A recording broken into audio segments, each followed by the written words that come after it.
Hello and welcome to your region this week. I'm Andy Carroll Woolery. The city of Guelph is surveying citizens on what their thoughts are on smoking and drinking in public parks. We spoke with the city about the bylaw and what the plan is. The first one is the smoking bylaw, and actually in October of 2018 the Smoke Free Ontario Act came in, and that only legislated people from the health unit to enforce that. So in January we took forward a bylaw mirroring the Smoke Free Ontario Act 2017 so that bylaw officers and Guelph police officers could enforce this. Everything was the exact same, the distance from playgrounds, school areas, things like that.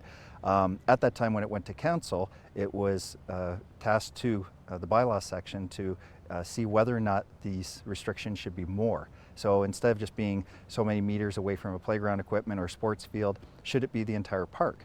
And so in Guelph, that's one thing. We really like to know our public consultation.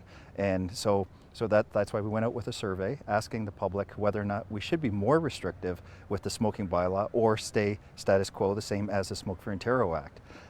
In other cities, they have, in some places, actually prohibited smoking in all public parks. And so that's something we want to know from Guelph residents. Is that what you want? Do you want no smoking in all city parks? So we're just waiting now for the end of the survey, which will be on the 13th. And after that, we'll tally the results. And then we'll eventually put a report together for that and go to council. Now for the alcohol, in the spring budget, the provincial government made a recommendation that drinking alcohol could be allowed in some public places. So just before they went out on the summer vacation, they actually changed the Liquor License Act, which gave municipalities the right to allow drinking in parks or other areas that they designate. Again, what is the feel for that in the city of Guelph? We're not sure. People have stressed they don't want people sitting with a case of beer in the middle of a park while other things are going on. Other people have said, I'd like to go for a picnic in a park and I can't take a bottle of wine with me right now. So again, with the public consultation, we've gone out to the public to see what is the feel what's the temperature in the city of Guelph? What do you think? Do you think we should allow certain areas that you could take some wine? Other areas, some other provinces I should say, Quebec and Alberta have that you can consume in certain parks, but you have to consume it with a meal. And that's not just a bag of chips, that's a bona fide meal. So is that something that we should be looking at here in the city of Guelph? Again, it's just to find out what the people are thinking. And with that, we'll take that forward and let council know all the pros and cons to it. Just if they have any discussion about this, especially with Thanksgiving weekend coming, discuss it with your family and go online. Have your say at guelph.ca and let us know. Let us know what you're thinking. It'll make my job so much easier. Cambridge City Council has asked the IdeaExchange to incorporate library into their name to clarify what IdeaExchange is. The organization refused the request. 570 News' Mike Farwell spoke with Cambridge councillor Mike Mann about why this has become an issue. This discussion began back in the summer, I guess, after the IdeaExchange or your public library system made a presentation to council, and the request was made that it perhaps explore a rebranding of its IdeaExchange name. Is that sort of where this all began? Yes, we did have a report come before council, and the request was to take a look and see if we could add the word library to the title IdeaExchange. And the reason for that was that lots of people have come into town and have questioned what the IdeaExchange is. Is it an incubator or some tech company that's a startup? And so there has been question about that. And certainly libraries are an institution across our country. They're in our schools, they're in our colleges, they're a part of our community. And but libraries are far more than books and periodicals today, and the IdeaExchange is a good title for what libraries have become. And all I thought was to transition to the IdeaExchange, adding the word library would help people understand that our libraries still are books and periodicals in many different fashions, but we're far more than that too. Do you think the library system, the IdeaExchange in Cambridge, is missing out on reaching users because of its name, because people don't know what's inside those buildings? That's a very good question, Mike. I think that people who use the libraries and if you query the library on Google, it will identify the IdeaExchange in locations in Cambridge. So if you go to Google and say, where are my libraries in Cambridge, IdeaExchange will come up and the locations will be identified. And so if you do that, and if you query IdeaExchange will say, here are the locations, and that part of an IdeaExchange is library. So to me, it was a great way to transition so people do know that if you see a library, or if you want to go to the library and you see library IdeaExchange, you can see that that's where my library is, but it looks like there's far more there than what I traditionally thought was there. And in Cambridge's case, our libraries are full of all kinds of advanced technology and ideas on how to do things, and they're a phenomenal institution. And the people there are amazing in how they have transitioned from books and periodicals to what we have today. And I thought, what a great way to say, we're a library, but we are the IdeaExchange. And it was a transitional message, transition in the title. Mike, I appreciate your time on this today. Thanks for joining us. Thank you, Mike. Your Region This Week continues right after this.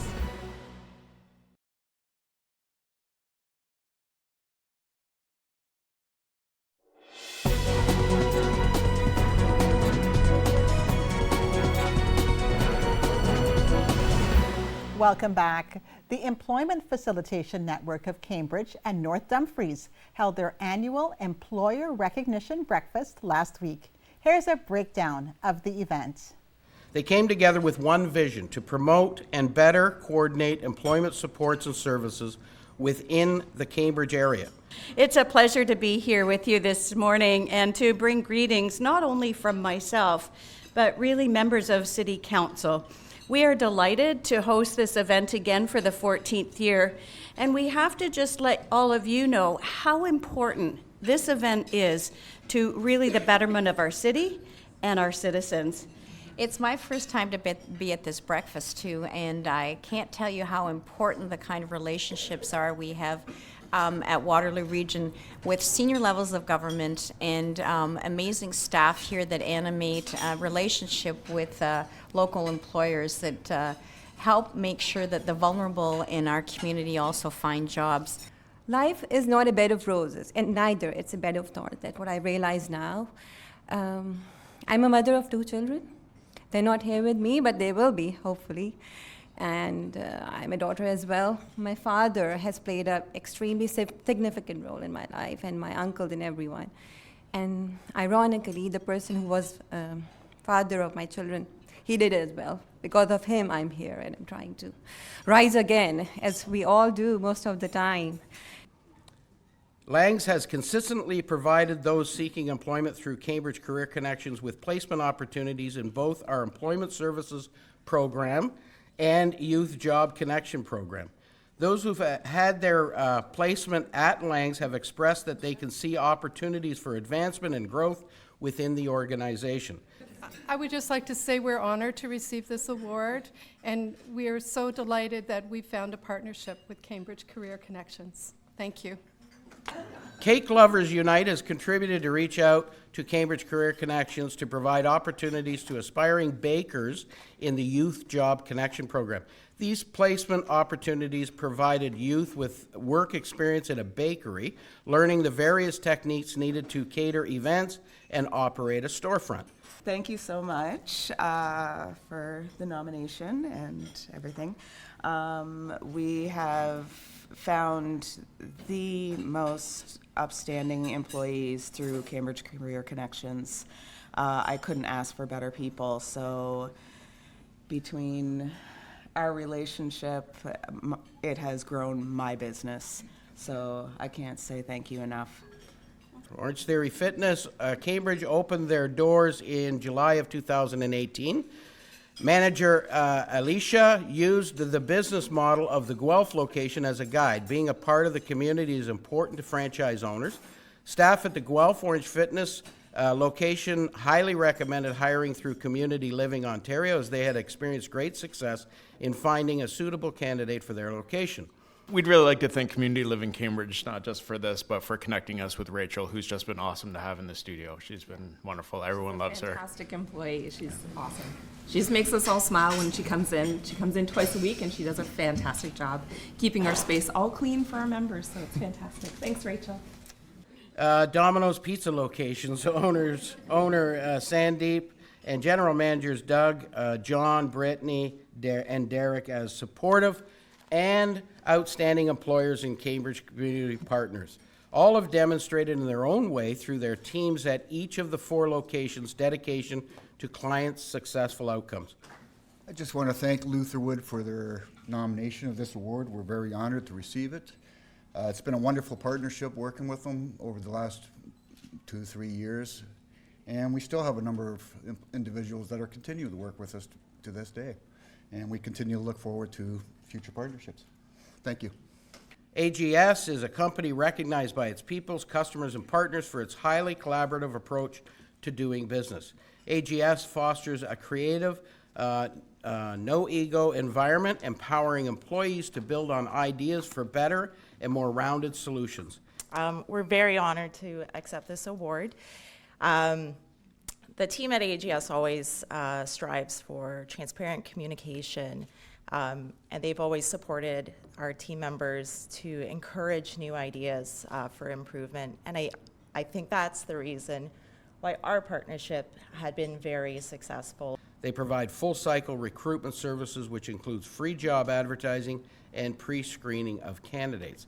YMCA Employment Services would like to recognize Freshco. First of all, I just want to say thank you. I'm very fortunate to work with the YMCA.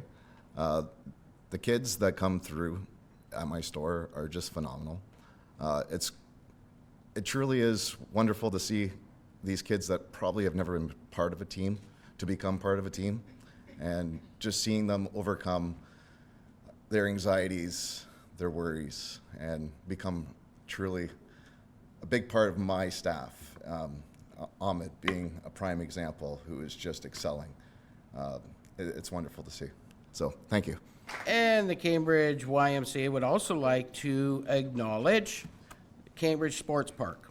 The YMCA Employment Services has a long-standing history of working with Cambridge Sports Park. Since 2016, they have displayed great sportsmanship by sporting a multitude of Employment Ontario programs, including Youth Job Connection, Employment Services, and Youth Job Link. I just want to thank everyone for the being acknowledged, and appreciate the work that Alicia puts into the program. She makes it very easy, and I'm excited about the partnership that we've started with them and continue to grow with them over the years. Thank you.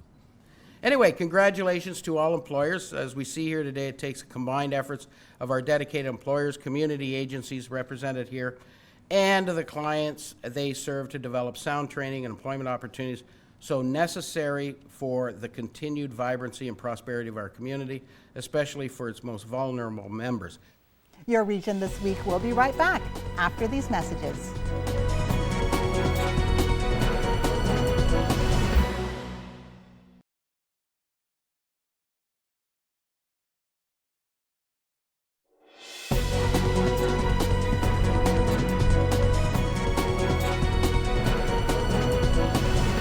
Welcome back. 519 Sports Online covered the Stratford Warriors game against the Cambridge Redhawks. Let's see how the game played out. Saturday night GOJHL action at the Galt Arena Gardens. The Stratford Warriors and the Cambridge Redhawks meeting for the second time this season. Mike Leach getting the start in goal for Cambridge. Midway through the first, this is Joey Wariwoda breaking in. He finds a shooting lane and opens the scoring. That was the start of a big night for Wariwoda.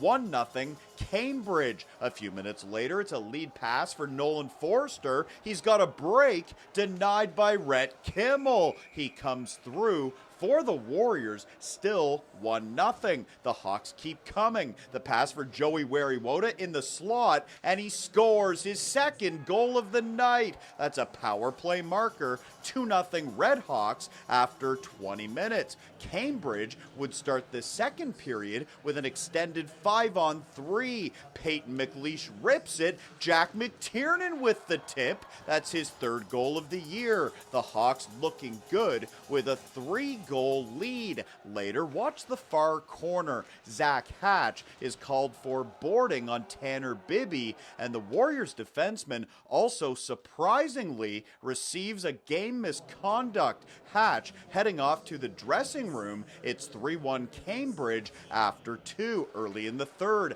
Mitchell Casey with a drop pass for Clayton Lewis, and he makes it a 1-goal game. Lewis with his 3rd marker of the season. Stratford is now trailing 3-2, and they are looking for the equalizer. Drew Welsh speeding in. Mike Leach pad save. He stones Welsh, and it stays 3-2. Then the Warriors with a 5-on-3 power play for 1 minute and 32 seconds. This is Sheldon Price circling around. He lets one go. Leach the save, and he hangs on. The Redhawks would kill off those penalties. And a few minutes later, guess who? Yep, it's Joey Wariwoda taking the pass from Nolan Forster. Wariwoda scores. That's his 3rd goal of the game and his first career hat trick in his junior hockey career. Wariwoda makes it 4-2 Hawks. Late stages of regulation. Stratford with an empty net, still down by 2. Cole Milady behind the net to Drew Welsh in front. He puts it in. The Warriors back within a goal, but that is as close as they would get. Cambridge hanging on for a 4-3 victory. Here is Joey Wariwoda talking about his hat-trick goal, which turned out to be the game winner. As soon as I got in the slot, usually I'd be the one to kind of hesitate, look for a pass, but when I got it, I was ready to shoot.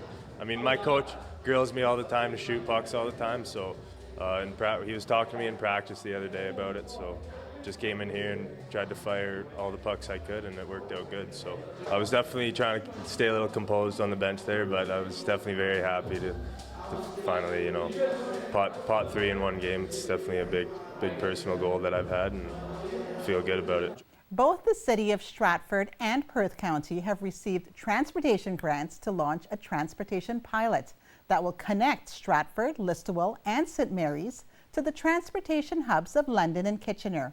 Locally to Perth County, it will also service Atwood, Brunner, Gads Hill, Listowel, Millbank, Milverton, Mitchell, Newton, Sebringville, St. Mary's, and Stratford. The service is expected to be launched in the spring of 2020. A survey is available on the city's website, stratfordcanada.ca, to help the pilot project meet the needs of the local community. And David Wilmot of Kitchener has been awarded the Sovereign's Medal for Volunteers. Regional Chair Karen Redmond awarded David in recognition of his volunteer efforts throughout the region. Wilmot has been volunteering with the Canada Revenue Agency since 2001 and has offered his services to the Community Volunteer Income Tax Program to help low-income residents file their tax returns. David files roughly 1,100 tax returns annually through the program. Every week until the federal election, Your Region This Week will be sharing the names and parties of the candidates running in your local riding. On October 21st, 2019, voters in the Wellington-Halton Hills riding will have the chance to vote for the candidate they favor the most. The seat is currently held by Conservative MP Michael Chong, who is running for re-election. Those looking to take over the seat are Leslie Barron of the Liberal Party, Andrew Bascom of the New Democratic Party, Ralph Martin of the Green Party, and Sil Carl of the People's Party. Advance polls are now open until Monday. Check the Elections Canada website or your voter's card on where your advance polling stations are located. October 21st will be the day where your votes are heard. The local results will have your election results right here on Rogers TV. Your Region This Week will be right back.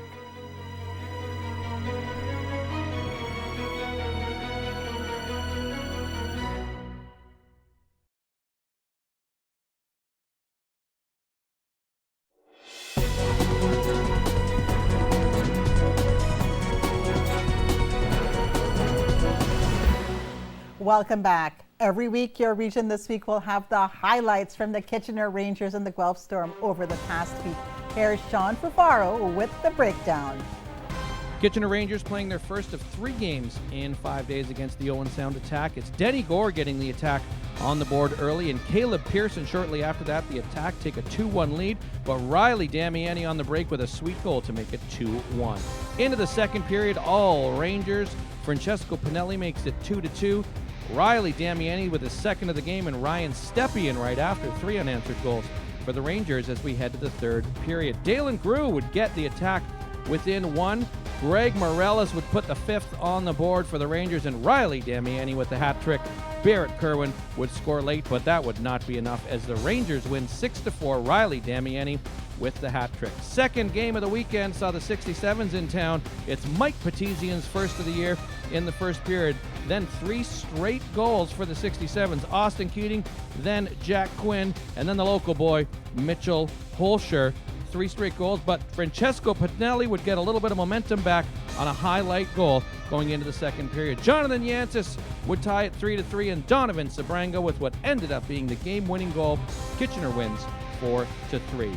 On the road, the Rangers would go to Owen Sound Wednesday night. Aiden Dudas gets the attack on the board first in the first period, and then the second, Kitchener's Liam Howell would score his first as a Ranger. Jonathan Yantis, who's been red hot. 6th goal comes in the third period. Ryan Stepien right after. Kitchener up 3-1 and looking in control before Kirill Nizhnikov scores. Sergei Popov ties the game. We would go to overtime and a shootout. Brady Lyle scores in the shootout. Riley Damiani answers, and then in sudden death, the captain, Aiden Dudas, wins 4-3 for Owen Sound. 2 goals in the weekend for Guelph as well. It was Flint in town on Friday night. Guelph will get the first 2 goals in the game from Danil Cheka and Jacob Roach.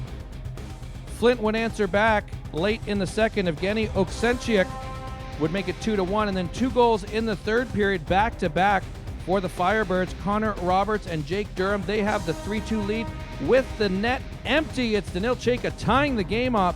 We go to overtime, but Flint completes the comeback. Riley McCourt and Firebirds win 4-3 in overtime. Up in Sarnia are the Storm.